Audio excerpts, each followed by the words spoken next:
For nearly half a century, Marjorie Rieu quietly built a global empire from behind the scenes. While the world celebrated her husband, Andrè Rièu, as the dazzling king of the waltz, few realized that Marjorie was the silent architect of his success. She was not only his wife but also his writer, manager, strategist, and fiercest protector. Together, they ruled the classical music world, their partnership forming the backbone of one of the most successful musical enterprises in modern history. Yet, after decades of shared triumphs, a heartbreaking shift in André's health changed everything. As he celebrated his 75th birthday with millions of fans, Marjorie was quietly stepping away, her absence prompting a deeply emotional question. What happened to the woman who held it all together? The unraveling began in 2010, at the height of André's international fame. He was performing to sold-out arenas across continents with his Johann Strauss Orchestra, captivating audiences night after night. His schedule was relentless: concerts, recordings, media appearances, and endless travel. And yet, for years, he seemed unstoppable.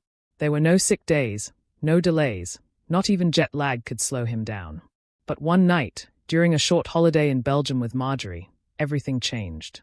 Around 3 a.m., André woke up to find his world spinning violently. The ceiling swirled, the walls tilted, and the floor felt as though it had vanished beneath him. Drenched in sweat and unable to stand, he was terrified. At first, he blamed exhaustion. After all, he had been working non-stop, recording music, learning Spanish, and preparing for an upcoming tour. He thought a positive attitude and hard work could push through anything. But this was different. By morning, his dizziness had intensified. When doctors examined him, the diagnosis came as a shock: vestibular neuritis, a viral infection attacking the nerve that controls balance. The symptoms were brutal: constant vertigo, motion sickness, and disorientation so severe that André couldn't walk straight, rehearse, or even hold his violin. This wasn't just fatigue, it was a full stop. His next major concert, scheduled for Amsterdam, had to be cancelled. 60,000 fans already had tickets, but the doctor ordered complete rest. With that decision, the Rieu empire began to tremble. The crisis wasn't André's alone. Marjorie was at the center of it too. She had always been more than a spouse. She was the brain behind the operation. A trained composer and language teacher, she managed every detail of André's professional life since their marriage in 1975. While he enchanted audiences on stage, she handled business decisions, wrote scripts, organized schedules, and shielded him from unnecessary stress. But in 2010, even her precision and discipline couldn't prevent what came next. Tour dates across Australia and the UK had to be cancelled. Massive productions involving hundreds of staff members, lighting crews, and orchestra players. André's concerts supported more than 120 people, with a staggering monthly overhead of £825,000. His sudden illness triggered not only an emotional breakdown but also a financial crisis. From their 15th-century castle in Maastricht, a home André had dreamed of owning since childhood, Marjorie took charge of everything. She coordinated communications, managed the finances, and, most importantly, made sure André stayed in bed, even when he resisted. He begged to rehearse, to work, to push through, but his body wouldn't obey. Marjorie became his anchor, reminding him that this wasn't a matter of determination, it was about survival. For 3 months, André was bedridden, too dizzy to stand and too weak to play with his grandchildren. He often tried to lighten the mood with humor, comparing his excessive sweating to menopause. But the fear beneath the laughter was real. Doctors ruled out a brain tumor, but recovery was slow and uncertain. There were no miracle cures, only long sessions of physical therapy, balance exercises, and eye retraining drills, repeated multiple times a day. Gradually, André's body began to heal, but the emotional scars lingered. The constant fear of a relapse haunted him. With even a 5% chance of recurrence, doctors warned him that stress was the enemy. That's when Marjorie stepped in once again, not as a manager but as a guide. Together, they restructured his life completely. She helped him make 2 lists, one of the things that brought him joy, performing, composing, and recording, and another of everything that drained him, press conferences, business meetings, and management duties. The second list was far longer. So they made a difficult decision. André would focus solely on the music he loved, and Marjorie would take over the rest. This change wasn't just a business strategy, it was an act of love and protection. The world saw André as an invincible showman, but Marjorie had witnessed his most vulnerable moments: the trembling, the nausea, the humiliation of needing help to walk. She shielded him from the public eye, maintaining his image while protecting his dignity. Though she rarely appeared on stage or in interviews, her influence was everywhere. Marjorie once said she never wanted to be known only as Andrè Rieu's wife. She had her own identity, her own intellect, and her own creative strength. Yet, in her quiet way, she became the foundation on which his success stood. Together, they raised 2 sons and now share 5 grandchildren. They still live in that castle in Maastricht, surrounded by memories of music, family, and endurance. Through fame, fortune, and illness, Marjorie remained the calm in every storm, the steady hand guiding André's dreams. And now, as he celebrates his 75th birthday, she steps back, not with publicity or farewell tours, but with the same grace and silence that built their empire from behind the curtain. By 2013, André had made a miraculous return to the stage, defying medical expectations. His recovery was faster and more complete than anyone predicted, thanks to a combination of therapy, eye exercises, and crucial lifestyle changes. Still, the fear of collapse never completely disappeared. For Marjorie, life took on a new purpose. She became more than a manager. She became his protector, making sure the man she loved never pushed himself past his limits again. And yet, fate tested them once more.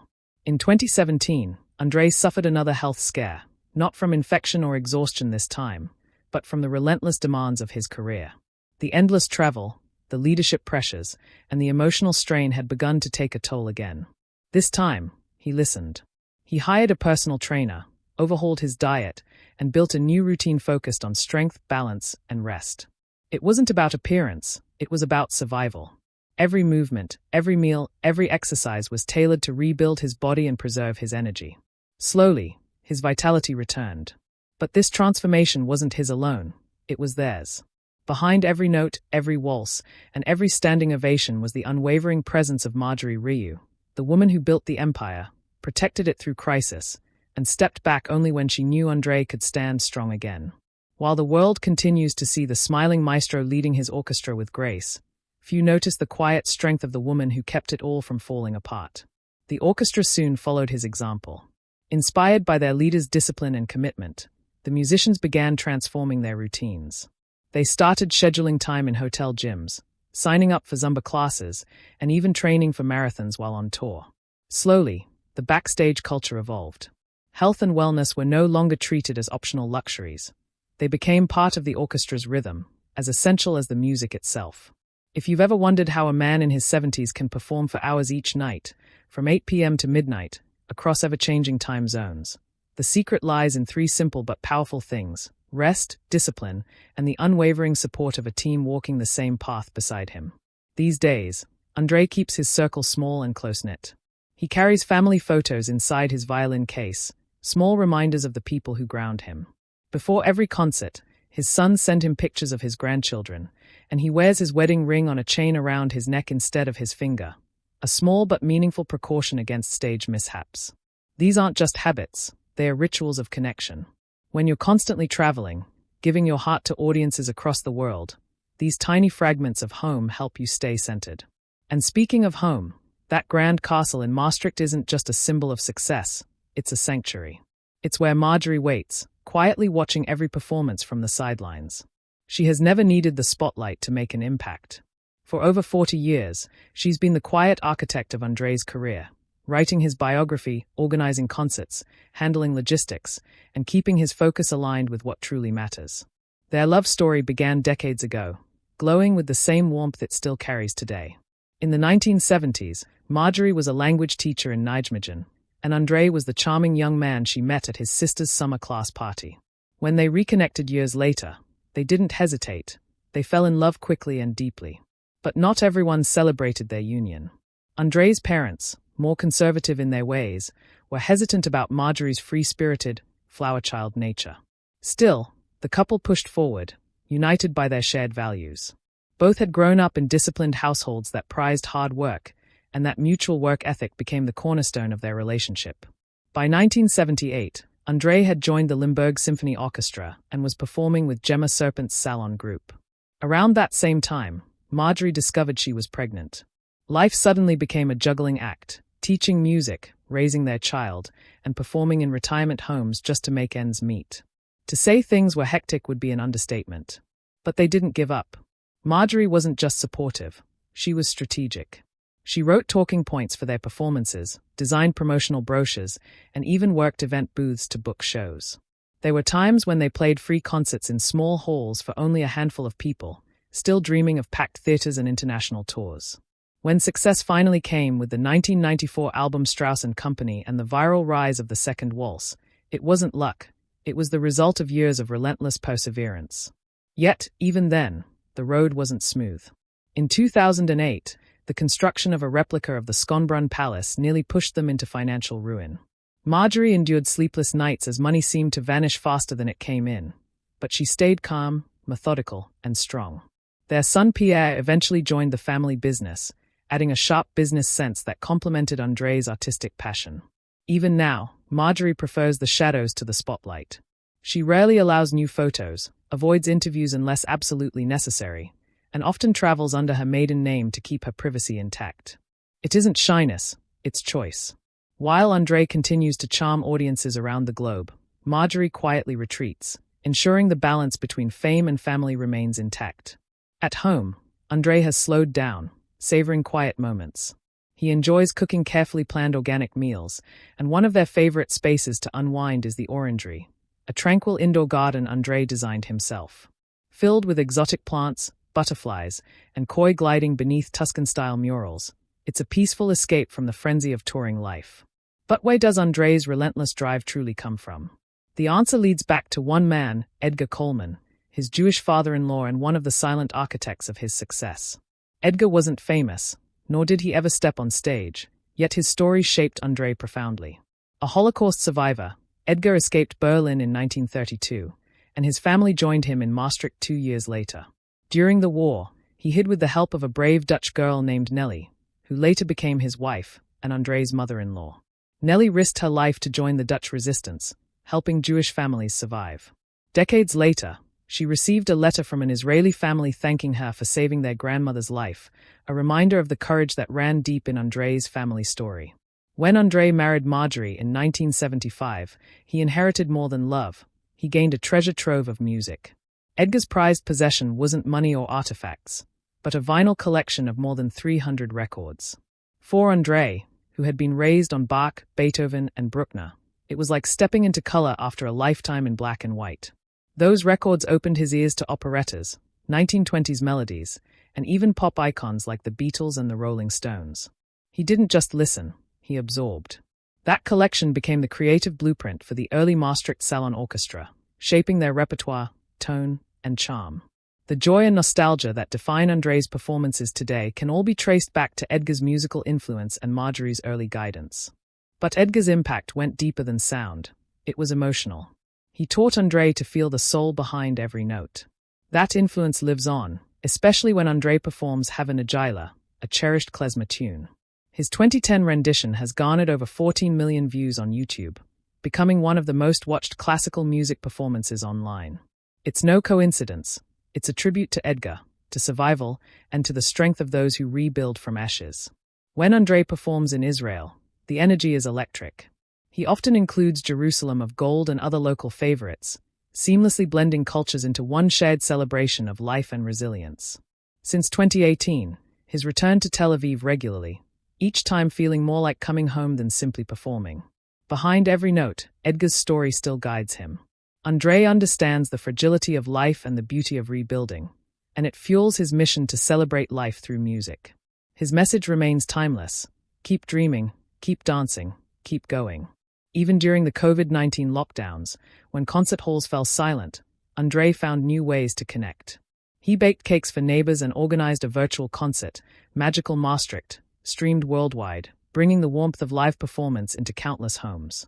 Now, in 2025, André celebrates his 75th birthday with a global cinema event, a sweeping retrospective of his journey. But it's more than a look back, it's an open invitation for audiences to step into his world. From New York to Vienna, Bahrain to Sydney, he curates a tour through his most iconic performances, including a breathtaking rendition of Music of the Night from The Phantom of the Opera, and a heartfelt duet with his brother Robert as they reminisce about their childhood in Maastricht. And then, there's Emma. Since 2024, She has been touring alongside André and the Johann Strauss Orchestra. From Mexico to Colombia, Chile to Bahrain, her presence symbolizes a new generation carrying the torch forward. André's story continues to evolve, welcoming new voices, honoring timeless traditions, and keeping the waltz alive through collaboration. When you step back and look at it all, a boy from Maastricht with a second-hand violin becoming one of the best-selling classical musicians in history, you understand the true power of persistence. His journey is a tapestry woven from tradition, resilience, and love. From humble beginnings performing in retirement homes to filling stadiums across continents, it's a story built not on fame, but on devotion and courage. Edgar Coleman never took the stage, but through André, his spirit will forever stand in the spotlight. Marjorie, too, remains the quiet force behind the curtain. As she steps back from touring life, not from exhaustion, but from fulfillment, she does so knowing her purpose has been achieved. The world sees André, the maestro, the legend. But it was Marjorie who nurtured the dream when it was still fragile. Now, as André performs before sold-out crowds in Sydney, Vienna, and Tel Aviv, every note carries the echo of their shared story, a love built on sacrifice, endurance, and the belief that true dreams never fade. So where does the music go from here? With André celebrating 75 years, Emma stepping into her own spotlight, and the orchestra continuing to enchant audiences around the world, the answer is beautifully clear: the waltz goes on. The waltz goes on, because Andrè Rieu's journey isn't just about music, it's about legacy, family, and the timeless connection between art and emotion. Each performance is more than a show, it's a shared experience that bridges generations, cultures, and hearts. When André steps onto the stage, the audience isn't just watching a conductor. They are witnessing decades of perseverance, love, and the unshakable belief that beauty can heal even the deepest wounds. His orchestra isn't merely a collection of musicians. It's a family bound by purpose, carrying forward a vision that began long before the fame, before the grandeur, back when André and Marjorie were just dreamers trying to make ends meet. As he celebrates this milestone year, André remains remarkably humble. To him, success is not measured by ticket sales or fame, but by the smiles, tears, and memories his performances evoke. He often says that if his music can bring people together, even for a few hours, then he's accomplished his mission. It's that philosophy that has kept his concerts filled to capacity for decades. Audiences leave with more than melodies in their heads.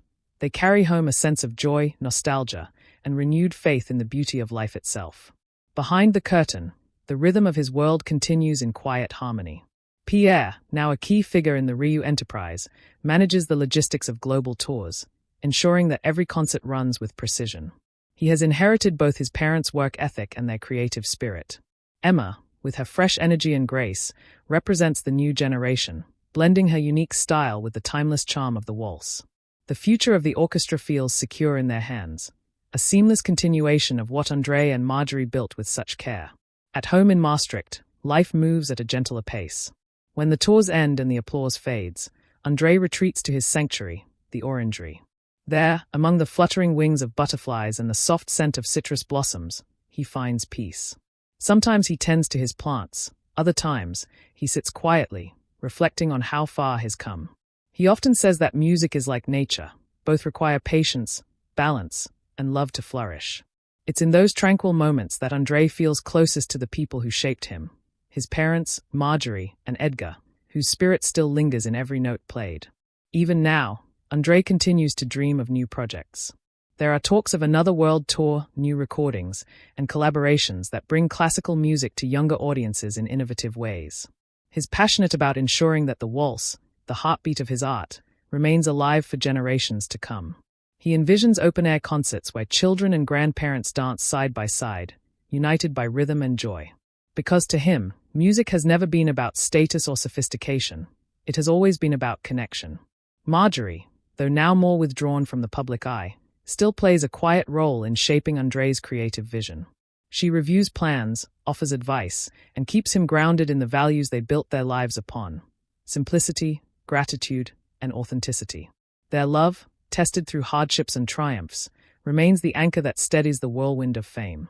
Though she prefers the calm of home to the chaos of the road, her influence continues to resonate in every decision André makes.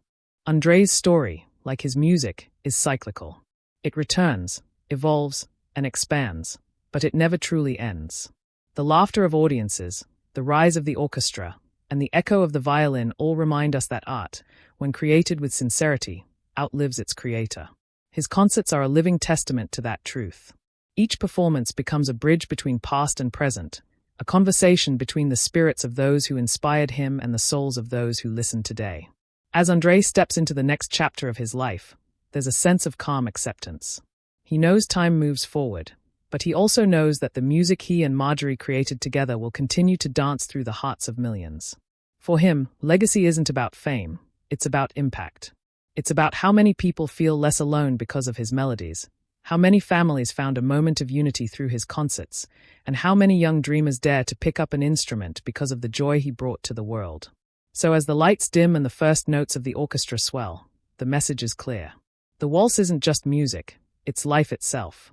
It's laughter and tears, love and loss, hope and renewal, all spinning together in an endless circle.